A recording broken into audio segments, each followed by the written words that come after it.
নমস্কার বন্ধুরা, হিন্দু এপিক চ্যানেলে আপনাদের সবাইকে স্বাগতম। আজ আমরা জানব মহামৃত্যুঞ্জয় মন্ত্রের উৎপত্তির ইতিহাস। তো চ্যানেলটিতে যারা নতুন তাদের সাবস্ক্রাইব করার অনুরোধ রইল এবং লাইক, কমেন্ট ও শেয়ার করে অন্যদেরকেও এমন নতুন নতুন গল্পের জানবার সুযোগ করে দেবেন। তো আসুন শুরু করা যাক। মহাবীর মহর্ষি মার্কেন্ডেয়ের গভীর ভক্তি এবং কৃচ্ছ সাধনার মাধ্যমেই মহাশক্তিশালী মহামৃত্যুঞ্জয় মন্ত্রের সৃষ্টি হয়েছিল।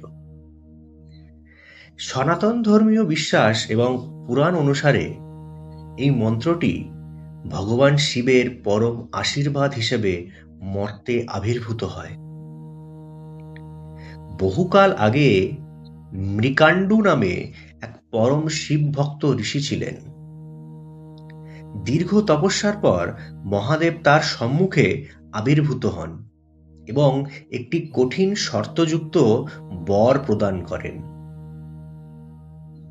শিব বলেন, ঋষি মৃকাণ্ডু, দুটি বিকল্পের মধ্যে একটি বেছে নিতে পারো।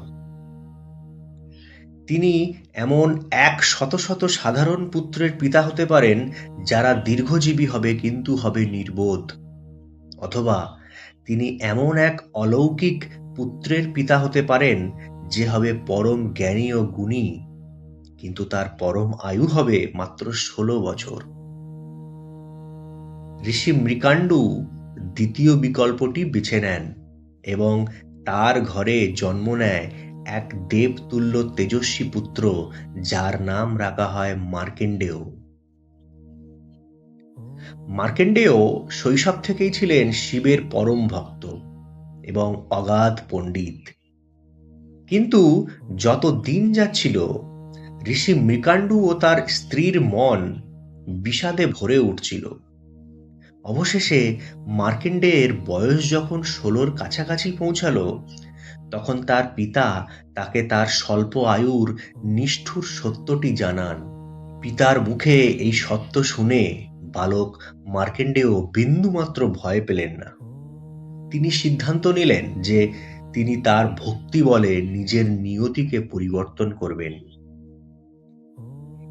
মৃত্যুর হাত থেকে রক্ষা পেতে এবং মহাদেবের শরণাপন্ন হতে মার্কেন্ডেয় সমুদ্র তীরে একটি শিবলিঙ্গ স্থাপন করেন এবং গভীর ধ্যানে মগ্ন হন। এই তীব্র তপস্যার সময়েই তার অন্তরে স্বতঃস্ফূর্তভাবে একটি দিব্য মন্ত্রের স্ফুরণ ঘটে। এই মন্ত্রটিই হল মহামৃত্যুঞ্জয় মন্ত্র। ওং ত্র্যম্বকম যজামহে সুগন্ধিম পুষ্টিবর্ধনম উর্বারুকমিব বন্দনা মৃত্যুমুক্ষীয়মামৃতাৎ।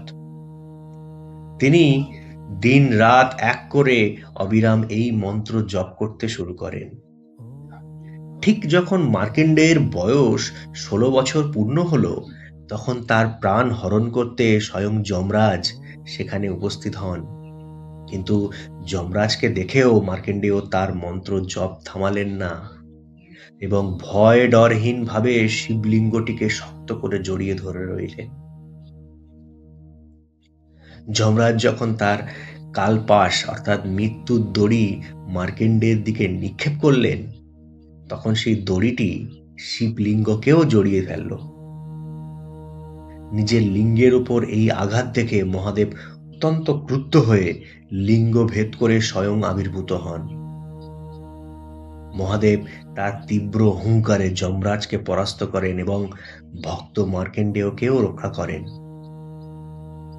শিবের কোপানল থেকে বাঁচতে দেবতারা এসে মহাদেবকে শান্ত করেন। মহাদেব মার্কেন্ডেয়ের অটল ভক্তি এবং তার সৃষ্ট এই শক্তিশালী মন্ত্রে অত্যন্ত সন্তুষ্ট হন। তিনি মার্কেন্ডেয়কে আশীর্বাদ করে বলেন যে তার আর কোনো দিন মৃত্যু হবে না এবং তিনি চিরকাল 16 বছরের চিরযুবক হিসাবে সপ্ত ঋষিদের মধ্যে একজন হয়ে পৃথিবীতে অমর থাকবেন। মহাদেব ঘোষণা করেন যে এই মর্তলোকে যে কোনো মানুষ কঠিন বিপদে বা রোগ ব্যাধিতে এই মহামৃত্যুঞ্জয় মন্ত্র পাঠ করবে, সে সমস্ত ভয় ও অকাল মৃত্যুর হাত থেকে মুক্তি পাবে। তো বন্ধুরা, এই ছিল মহামৃত্যুঞ্জয় মন্ত্রের উৎপত্তির ইতিহাস। ধন্যবাদ।